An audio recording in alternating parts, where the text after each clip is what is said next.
Jadi tadi pertanyaan, apakah perlu visi dan misi dalam rumah tangga? Itu penting banget gitu.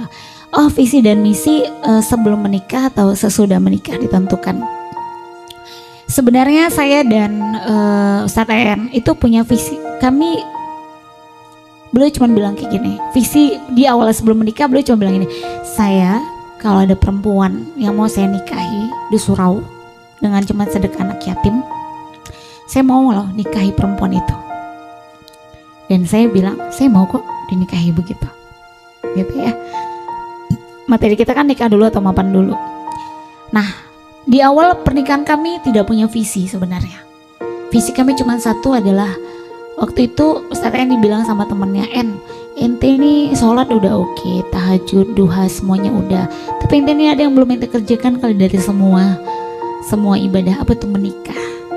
Nah jadi awalnya adalah niat kami itu pengen menyempurnakan ibadah gitu. Di awalnya itu cuma pengen menyempurnakan ibadah, punya cinta enggak gitu, cuma rasa ketertarikan aja sebagai lawan jenisnya.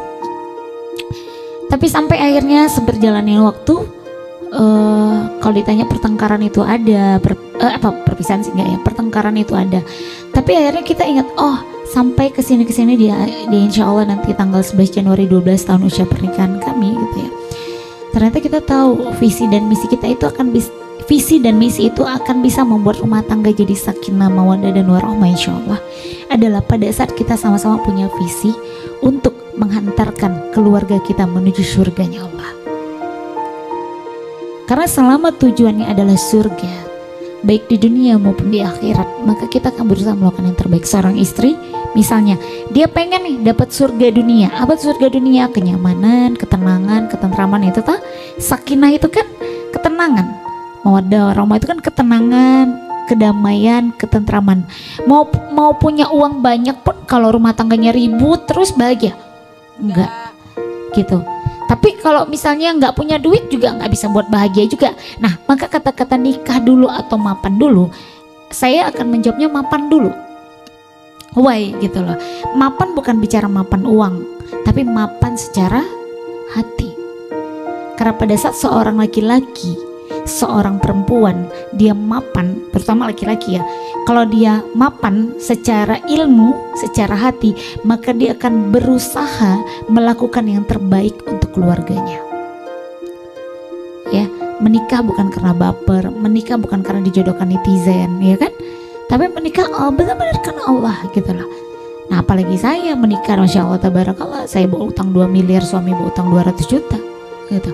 Kalau nggak punya visi dan misi yang kuat, sampai hari ini kita masih terus menyamakan visi dan misi kita. Tadi kalau kakak bilang, apa nanti suami tidak tertekan?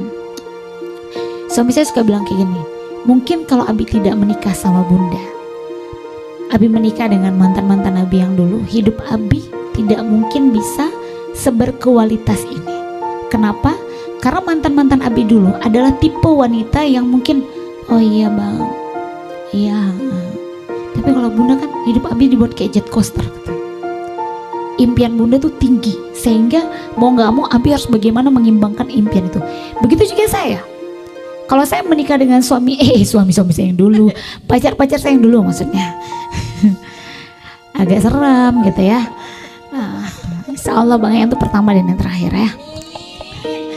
Pacar saya dulu, jujur aja ya, karena saya ini punya tingkat sampai ayahnya Novel itu ponakan saya bilang gini, Mira ini harus punya suami yang secara ini dia harus lebih tinggi dari Mira. Kalau nggak bahaya dia bisa jadi kepala rumah tangga. Kenapa? Karena tingkat kewibawaan saya yang terlalu tinggi sebenarnya. Dan benar, sampai hari ini suami saya itu jelas lebih muda dari saya. Kita cek, namanya cek sidik jari tuh ya, cek apa gitu, ada namanya tingkat kewibawaan, tingkat ini apa semua. Saya nilai tingkat kewibawaannya itu 7 gitu, dan suami saya itu 5 gitu. Tapi tahu apa yang membuat saya tetap, tadi kalau dibilang suami itu kan tidak mau diatur, benar.